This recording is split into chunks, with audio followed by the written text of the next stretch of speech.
Les étoiles de minuit, un texte de Dominique Potard, lecture Lorraine Berger-Afanasieff. Les étoiles de minuit, chronique d'un but annoncé. Autant les différences entre l'alpinisme et le football sont nombreuses, les chutes des alpinistes sont rarement simulées. Les footballeurs n'évoluent pas en cordée, ce qui, sur le plan du spectacle, est dommage. L'usage des mains est toléré en alpinisme, voire même conseillé. Autant les points communs sont rares. Pour ma part, je n'en connais qu'un. L'expression « prendre un but ». Prendre un but, dans le jargon alpestre, c'est baisser pavillon, renoncer, bref, passer pour un con. Tout avait pourtant bien commencé dans une salle de cinéma de Chamonix. On y donnait Les Étoiles de midi, film de Marcel Ichac, où Lionel Terray et Michel Vaucher gravissent la facette du Grand Capucin. Une révélation. La plus dure escalade des Alpes, commente Lionel Terray. Quel enchaînement logique pour moi, après plusieurs premières dans les dentelles de Montmirail et l'arrêt sult intégral de la Purscheller. À peine sorti de la salle, j'entreprends de convaincre Jean-Louis, mon compagnon de cordée du moment. Il est nettement moins enthousiaste. Nous sommes en 1973, fin septembre. Le lendemain matin, je vais au bureau des guides pour savoir si le Grand Capucin est en bonne condition. Jean-Louis m'accompagne, mais préfère rester dehors. Je pose la question à un ancien planté derrière la banque d'accueil. Il tire sur son béret tarte, observe mes 17 ans de bas en haut et livre son verdict. Lui. Oui, mais vous? Je viens de faire la connaissance d'Armand Charlet, légende de l'alpinisme français. En parlant de connaissances, nous allons boire le café à l'Aubergade et là, sur qui ne nous tombons pas? Des membres du CAF de Marseille avec qui j'ai grimpé dans les calanques. Ils reviennent de la traversée du Mont Blanc. Je leur fais aussitôt part de notre projet.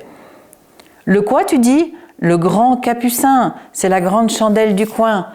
C'est donc à 4 que nous descendons la Vallée Blanche en fin d'après-midi. Nous remontons un couloir de neige et installons notre bivouac au départ de la voie.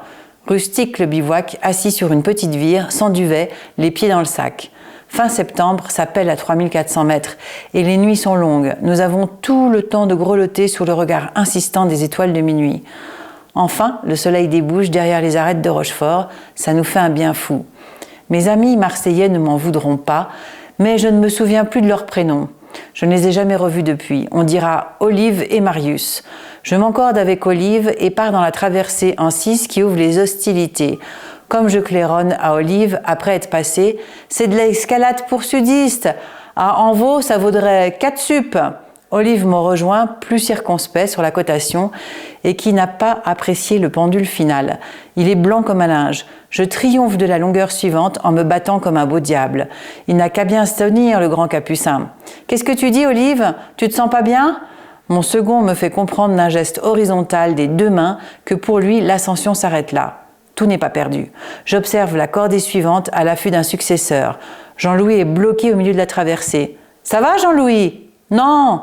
Une conversation s'engage entre Olive et Marius. « Qu'est-ce que t'en penses, Marius ?»« Ce que j'en pense, peu cher, qu'on serait mieux à la potinière. »« Putain, t'as raison, devant un pastis plutôt qu'à pas de 6. Allez, où on file ?» Jean-Louis et moi raccompagnons les troupes provinciales jusqu'en bas du couloir. Elle nous souhaite bonne chance et trace vers la Vallée Blanche sous le regard envieux de mon coéquipier. Mine de rien, quand nous rejoignons l'attaque de la voie, il est déjà 16 heures. Nous installons notre deuxième bivouac juste après la traversée. À cette vitesse-là, on devrait arriver au sommet entre Noël et Nouvel An. Nous suçons nos derniers pruneaux lentement pour faire passer le temps. Les étoiles de minuit sont au rendez-vous, plus scintillantes que jamais. Incroyable, le lendemain, tout se passe comme sur des roulettes. Si tant est que cette expression soit adaptée à l'alpinisme. Nous grimpons, pas très vite, mais nous grimpons. Le vide se creuse sans atteindre celui de nos estomacs. Au soir, un vent glacé nous cueille à la sortie du mur de 40 mètres. Nous sommes au deuxième bivouac Bonatti, des gradins couverts d'éboulis avec lesquels nous montons un muret pour nous protéger de la bise. Et les revoilà, les étoiles de minuit. Elles ont l'air de se foutre de notre gueule. Saint-Bernard de Menton, patron des montagnards, faites que ce soit notre dernier bivouac. Conciliabule au petit matin, Jean-Louis propose d'arrêter là et de nous tailler en rappel dans la face nord. Il faut toute mon inconscience et toute sa gentillesse pour que nous repartions à l'assaut. Le premier pas du sommet des gradins me réveille d'un coup. En se plaquant contre un pilier rond, on quitte sa zone de confort pour la verticalité absolue. J'en perds un mousqueton qui chute jusqu'en bas de la face sans jamais la heurter. Une longueur de granit rouge me conduit sur un maigre replat. Relais! J'avale la corde, ne pouvant m'empêcher de sourire à l'idée que Jean-Louis doit être au pas dans le vide. Du mou! Hein? Pas question, au contraire, je tire doucement sur la corde. Du mou! Bon, longue phase de silence, d'immobilité. J'ai la tête qui tourne. Quoi? J'ai la tête qui tourne! Manquait plus que ça! J'essaye la méthode douce. Allez Jean-Louis, un petit effort, tu vas y arriver. En vain. Changement de méthode, une injonction de Michel Vaucher dans le film Les Étoiles de Midi me revient à l'esprit. Démerde-toi, nom de Dieu, je suis pas dans un fauteuil. Mes talents d'acteur ne sont pas convaincants. Seul le grand silence de la montagne me donne la réplique.